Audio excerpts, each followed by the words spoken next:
Bom dia, graça e paz. Que Deus ele abençoe a sua e a minha vida.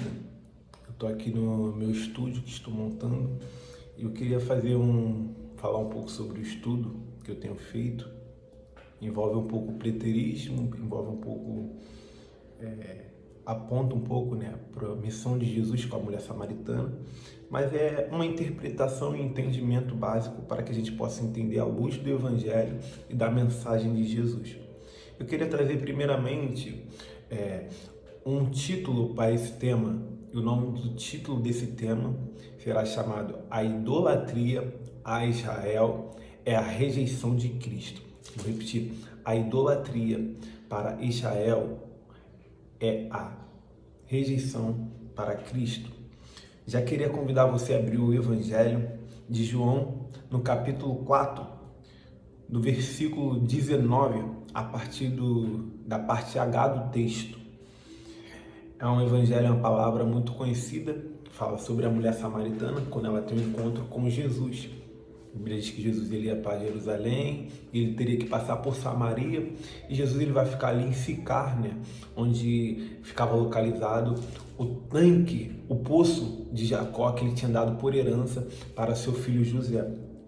E ali Jesus e ela vai ter aquele bate-papo e tudo mais. Só que o versículo 19 é o que mais me chamou a atenção e vocês vão entender um pouco por quê. Olha o que vai dizer no versículo 19. E disse-lhe a mulher: Senhor, vejo que és profeta. Nossos pais adoram neste monte e vós dizeis que é em Jerusalém o lugar onde se deve adorar. Disse-lhe Jesus, mulher, crer-me que a hora vem e que nem em esse monte e nem em Jerusalém adorareis ao Pai. Nem nesse monte, nem em Jerusalém adorareis ao Pai. Vós adorais o que não sabeis, nós adoramos o que sabemos, porque a salvação vem dos judeus, Jesus. Mas a hora vem, e é agora, em que os verdadeiros adoradores adorarão ao Pai em espírito e em verdade. Deixar a Bíblia aqui. Esse texto, que a mulher samaritana agora ela vai ter um encontro com Jesus, é um texto muito incrível. E eu falo para você que eu escutei e ouvi mensagens, mais de 100 mensagens referente a esse texto. Só que quando eu comecei a estudar à luz da interpretação bíblica, eu consegui trazer uma exegese ali do texto que estava ali, que eu nunca vi, e que essa parte, que quando ela pergunta para Jesus e fala, nossos pais dizem que é para adorar nesse monte, o monte se chamava Gerizim, e vocês dizem que é para adorar no templo, que é em Jerusalém. Olha a dúvida da mulher sobre a adoração, que é o nexo de todo esse contexto dessa passagem.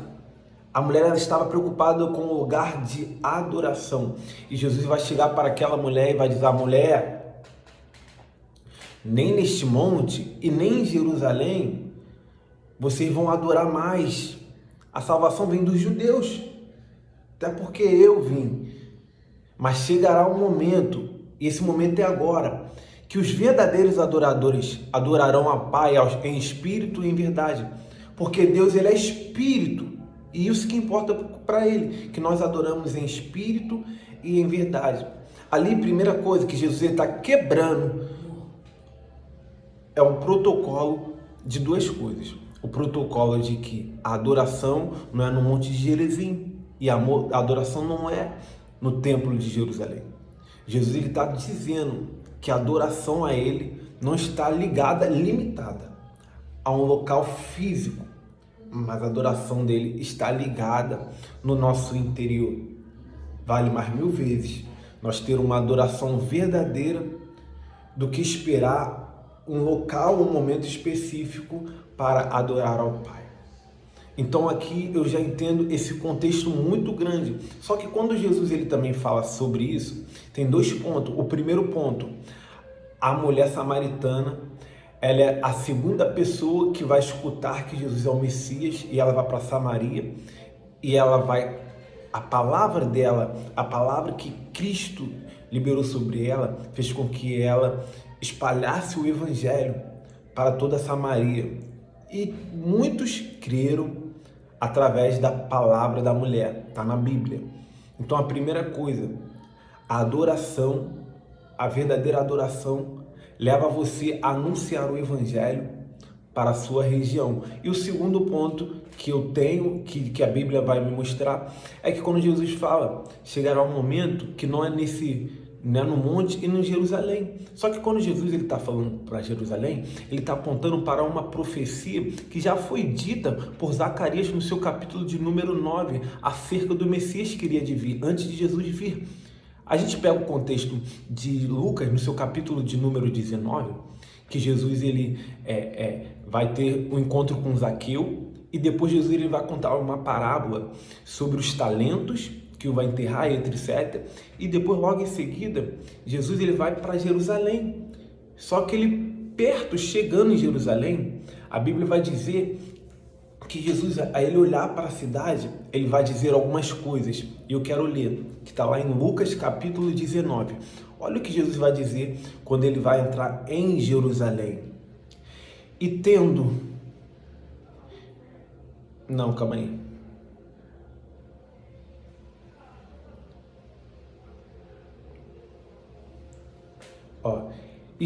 E quando ia chegando, vendo Jesus a cidade, chorou sobre ela.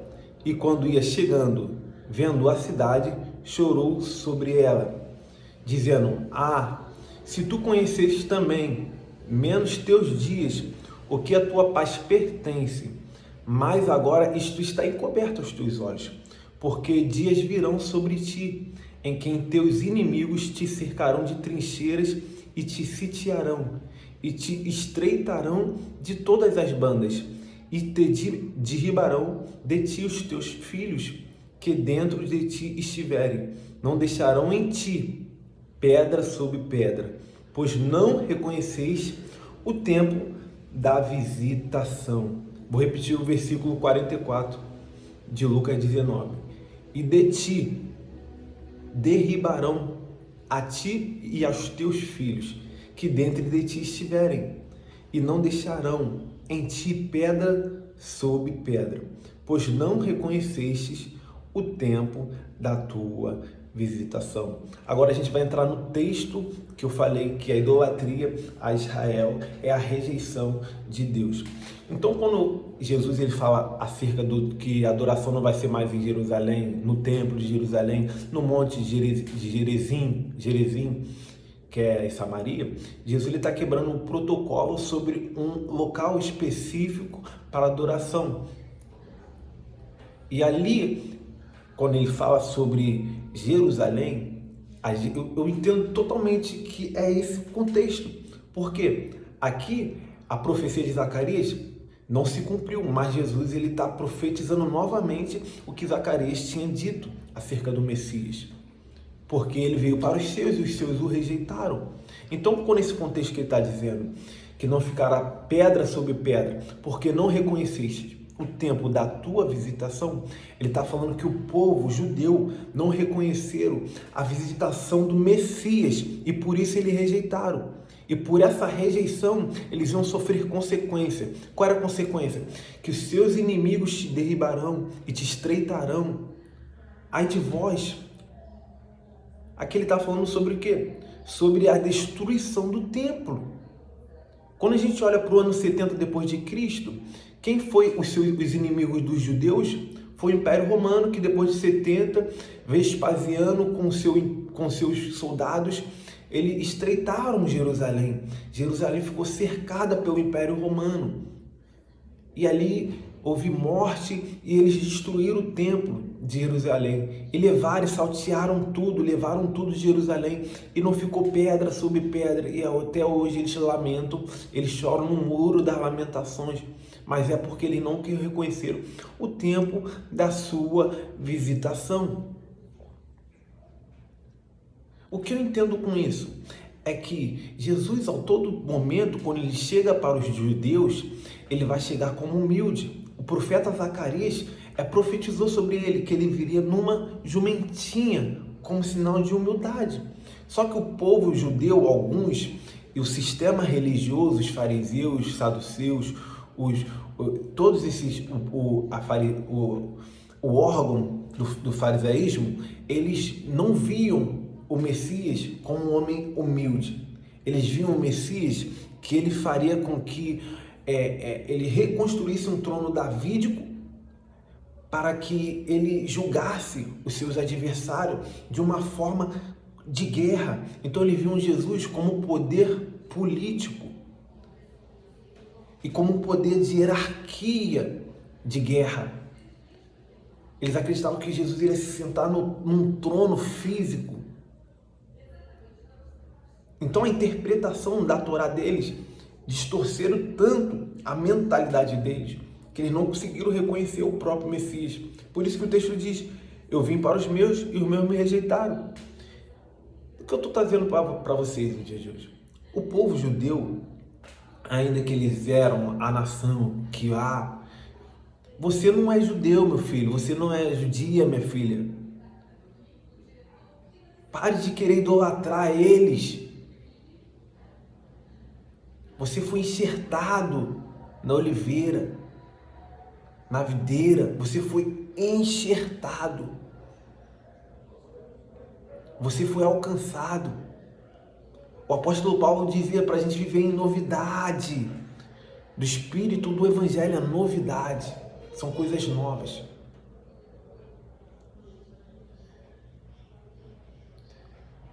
Nós não precisamos de nada a não ser de Deus.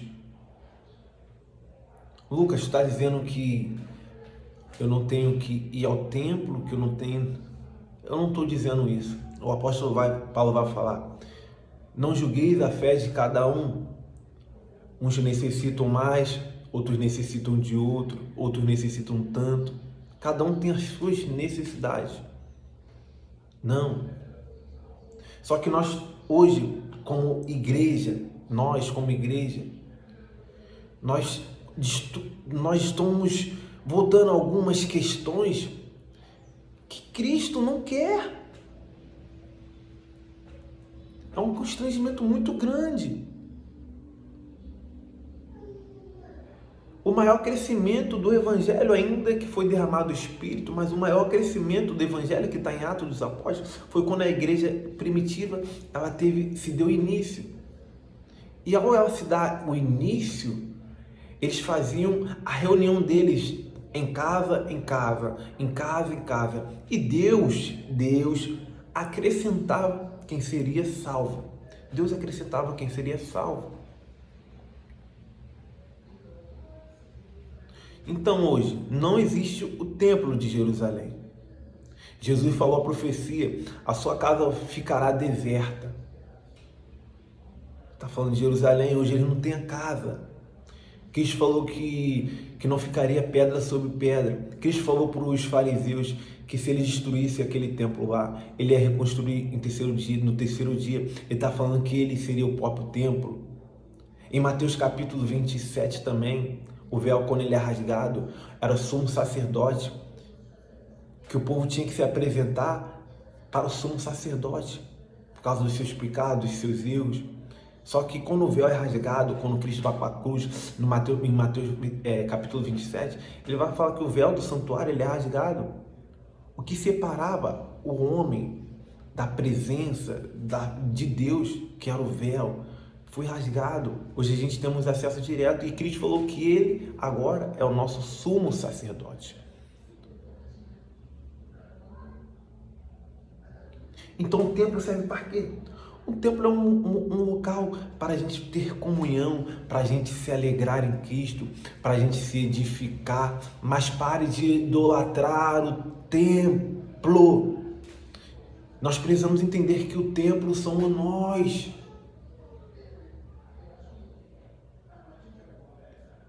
Existem prédios que são constituídos por homens, para pregar o Evangelho, para criar o Evangelho e o amor de Deus ir crescendo, e crescendo, e crescendo. Mas hoje você é a igreja.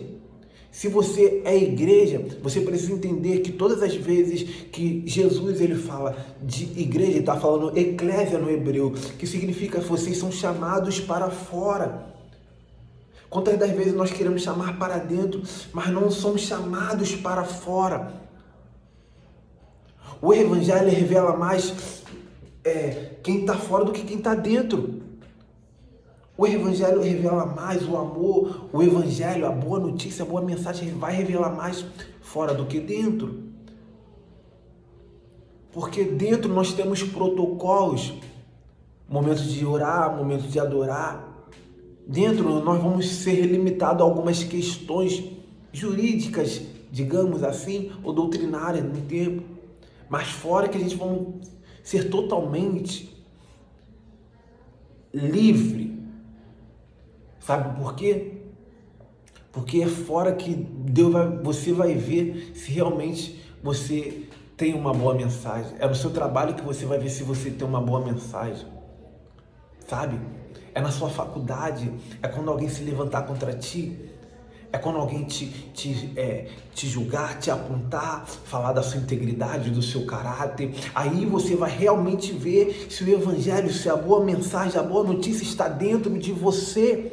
Porque o evangelho é isso, é uma boa notícia. Você precisa viver um evangelho com uma boa notícia. A mulher que era samaritana, ela foi rejeitada, ela foi desprezível por muitas das pessoas, por Samaria, pelos judeus. Mas Cristo falou para ela: eu só quero uma coisa em você, uma adoração verdadeira. E adoração não é com palavras, é com ações, com atitude. Todos nós somos errantes, pecadores, estamos afastados da glória de Deus. Mas a misericórdia e a graça dele é que nos dá a oportunidade de crescermos. Então não existe mais o templo de Jerusalém, foi destruído. Então tem muitas coisas que já se cumpriu. Quando fala seus inimigos, seus adversários te cercarão, ai da grávida naquele dia sob o pulmão, está falando sobre esse contexto, meu filho. Sobre o juízo do povo judeu, por ele não reconhecer o tempo da visitação. Aí depois você estuda esse contexto que eu estou falando, vai lá em Marcos.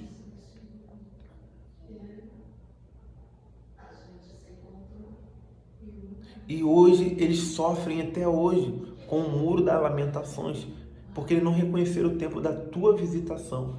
Quem falou isso foi Jesus para eles, e não ficaria pedra sobre pedra.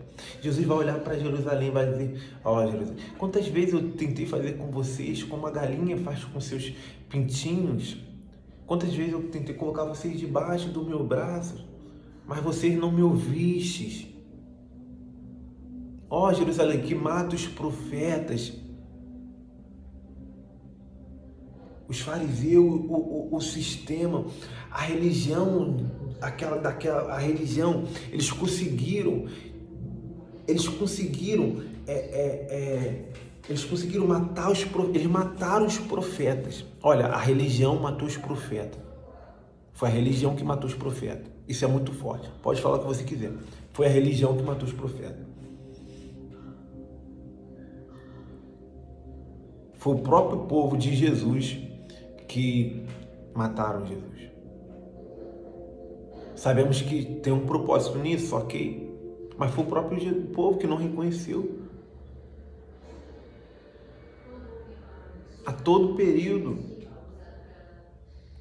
os fariseus e os doutores da lei, eles estavam tão obcecados em arrumar uma estratégia para matar Jesus, que toda hora eles iam ter com Jesus para indagá-lo.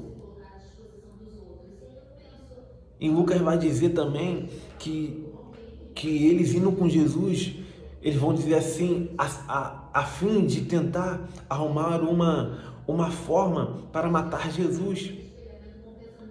Eles queriam uma forma, porque eles mesmos não poderiam matá-lo, porque eles olhavam e eles não poderiam matar perante o que eles ouviam. E Jesus sabia bem todo o contexto. E eles vão dizer assim para Jesus: ora, sabemos bem que tu é mestre da parte do Senhor, porque não tem como fazer isso se isso não vem do Senhor. Mas agora vamos te fazer uma pergunta. Com que autoridade você faz esses milagres? Aí Jesus falou, antes de eu responder, eu posso fazer uma pergunta para vocês? Eles podem. Para vocês, de quem é o batismo de João? É de Deus ou dos homens? Aí eles ficaram assim e falaram, começaram a conversar um com os outros. Se a gente falar que é de Deus, ele vai nos pegar, vai falar, então. E se a gente falar que é dos homens, o povo que está aqui, eles vão nos estreitar e vão querer nos, porque estão com Jesus. Então eles temeram por essa pergunta de Jesus e não responderam. Eles falaram que não sabiam, e Jesus falou, também eu não vou responder vocês.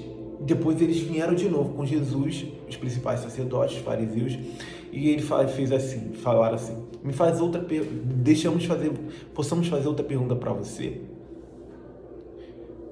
Devemos dar tributo para César? Aí Jesus olha para ele, por que me tentastes?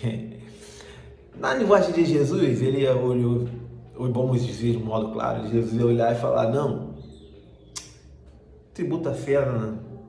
Só que não era a hora de Jesus. Então ele falou, me dá uma moeda. Aí ele olha a moeda assim, aí fala, de quem é esse rosto que está na moeda? Aí vão dizer de César. Jesus, se a moeda é de César, dá para César. E dá a Deus que é de Deus. Olha assim, dá a César que é de César e dá a Deus que é de Deus. Mas por que aí eles foram e falaram, respondestes bem. Porque se Jesus fala, não tem que dar para César, não. O que eles iam fazer? Eles iam levar para o Sinédrio, concílio, e assim o Império Romano, que era o poder predominante naquela época, que ia acontecer? Eles iam pegar Jesus, iam prender e ia matar Jesus. Então a mentalidade dos fariseus era essa, entendeu? Então o contexto aqui de dar César que é de César, Deus que é de Deus, não tem a ver com o dízimo, corta isso, tá? É um contexto totalmente contrário. Se quiser usar pontos para falar sobre dízimo, você pode falar, mas isso daí você não pode trazer. Isso aí não tem a ver com o contexto que a Bíblia mostra. E se você trazer isso, você tem que afirmar que era aquilo, entendeu? Só que esse era o contexto. Eles todo momento tentando arrumar a forma de prender Jesus, ao ponto de eles conseguirem com Judas.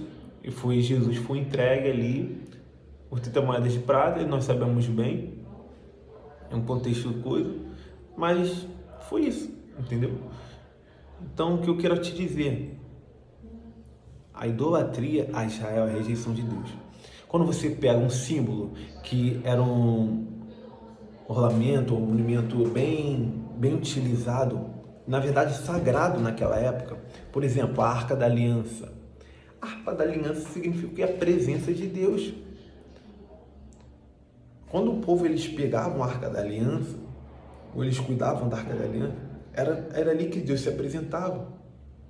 No Santo dos Santos, era ali que Deus se apresentava. Era só o sumo sacerdote que podia entrar. Tem até um contexto ali que diz que quando os filhos de Arão eles foram de qualquer jeito, eles morreram. Ofni e Finéias também carregaram a Arca da Aliança, morreu. Lá o soldado lá que botou a mão na Arca da Aliança morreu, porque era um coisa, entendeu? Então se a gente for trazer o contexto de hoje, você pegar uma Arca da Aliança e você colocar na tua igreja, é um símbolo de que Deus... Não existe isso. Aí você lê Jeremias que Deus vai dizer, não farás outras, não lembrarás, não, tá falando da arca, não farás outras, não lembrará mais da Arca da Aliança. O véu, ele rasgou o véu rasgou.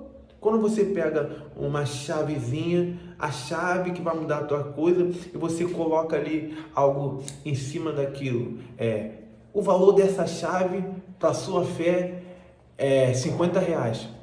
Tem duas coisas gravíssimas. Primeiro, aí já está barganhando com Deus. É claro isso, para você não entender. Barganha com Deus.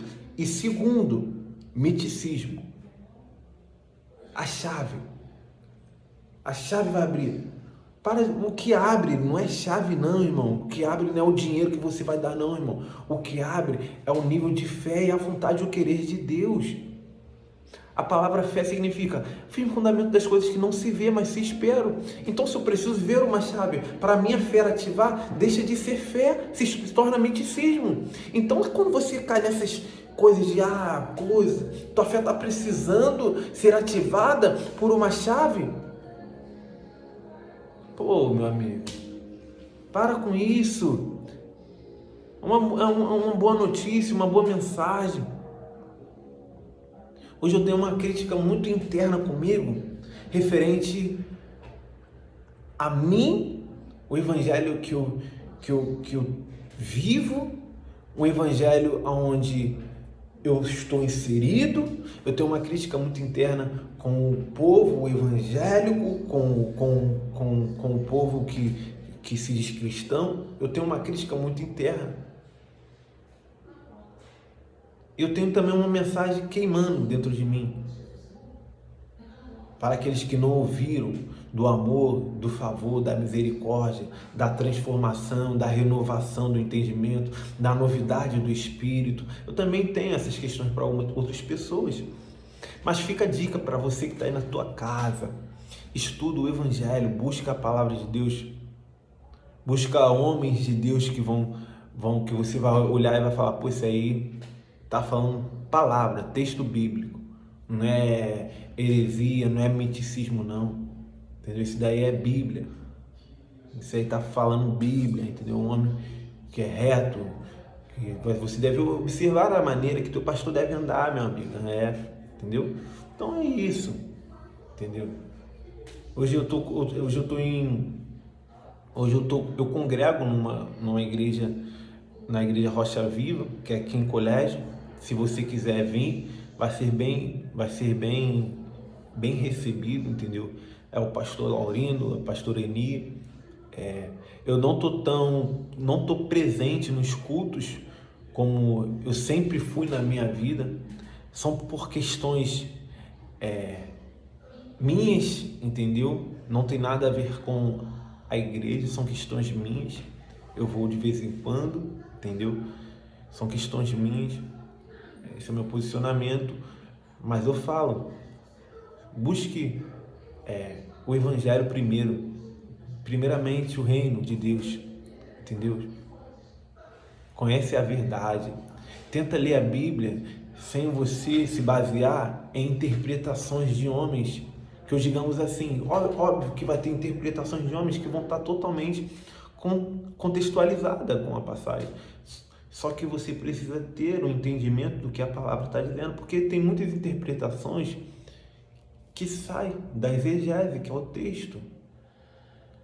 Então, em vez de ser uma exegese, se torna uma exegese. As pessoas colocam no texto o que não está. Isso se chama exegese. Bom, que Deus ele possa te abençoar.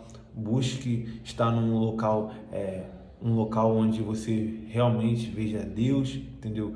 Busca primeiramente o Evangelho, busca crescer na graça, no conhecimento, em fé, no amor, em amor, e assim você vai crescer. Tenho certeza que Deus ele vai abençoar a sua vida. E queria deixar uma passagem para você que questiona a si mesmo, você que não vê mais uma solução para a sua vida, você que gosta de estudar a palavra, você que um dia você estava na presença de Deus, vivendo o propósito que Deus ele trilhou para você, porém hoje você não está no contrário àquilo que Cristo ele tem para você.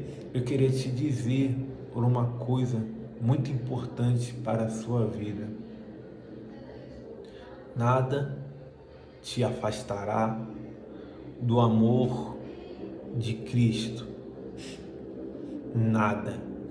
Então, se nada vai te afastar do amor de Cristo, nunca deixe de buscar nele, porque é por ele, é para ele, são todas as coisas. Não podemos questionar a Deus, Não podemos questionar a nossa criação. Pode o homem questionar a Deus? Pode a criatura questionar o seu Criador? Não podemos.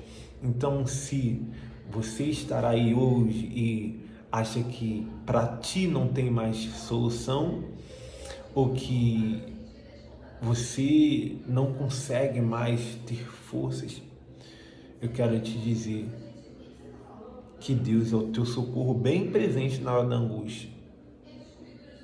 Busque ajuda, busque Deus e busque uma vida de relacionamento. Que Deus ele abençoe a sua vida. Amém.